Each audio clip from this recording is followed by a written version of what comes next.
আমরা সাময়িকভাবে আমাদের এখতিয়ারে যতটুকু আছে সেই অনুযায়ী কিন্তু ব্যবস্থা নিতে পারি।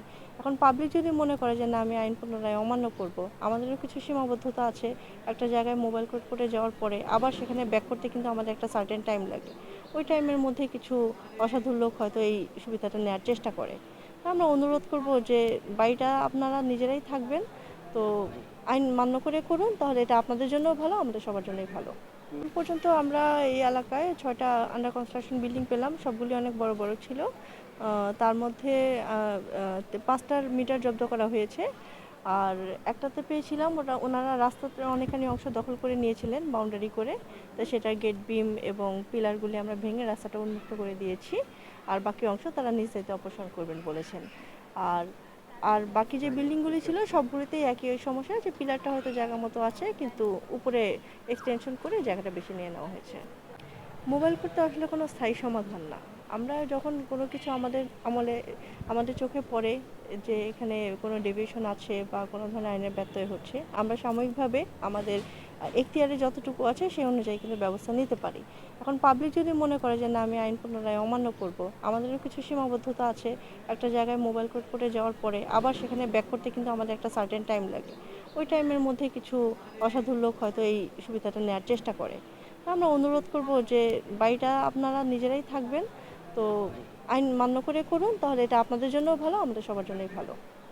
মেসেজ হচ্ছে আপনারা নিজেদের, একটা বাড়ি আসলে একটা সম্পদের মতো, একটা সম্পদ।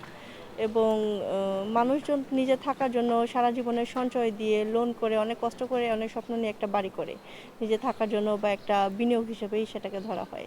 তো সেটার জন্য মানুষ ডিজাইনের পিছনে যতটা শ্রম ব্যয় করে, তার কিছুটা যদি আইনগত ডিজাইনের পিছনে করে এবং সেটা মেনটেন করে, তাহলে তার নিজের লাইফও রিস্ক ফ্রি হবে।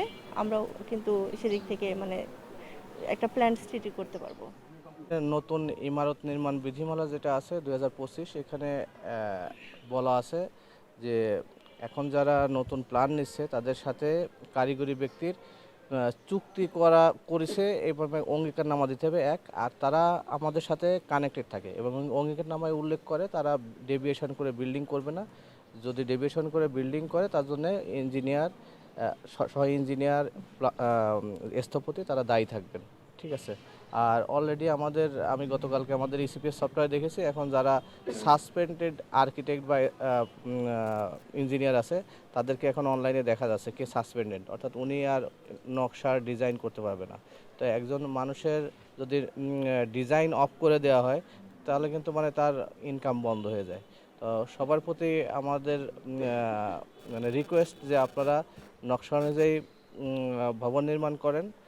আর কারিগরি ব্যক্তি যারা আছেন তাদেরকেও যখন চুক্তিবদ্ধ হবেন তখন যেন যারা ভবন নির্মাণকারী তাদেরকে বিষয়টা বোঝাবেন। মানে ম্যাডাম যেটা বললো আসলে ভবন তো আমরা করতেই পারি, কিন্তু ওই ভবনের সাথে আমার স্বাস্থ্যগত নিরাপত্তা একটা আছে, এরপর ভূমিকম্প ঝুঁকি একটা নিরাপত্তা আছে, এরপর আমার আছে অগ্নি নিরাপত্তা। সবগুলো মিলায় কিন্তু আছে আমার একটা ভবন। তো আমার সবগুলো ইনশিওর হবে সেইভাবেই আমরা ডিজাইনটা তৈরি করি এবং সেভাবে ভবনটা তৈরি করি।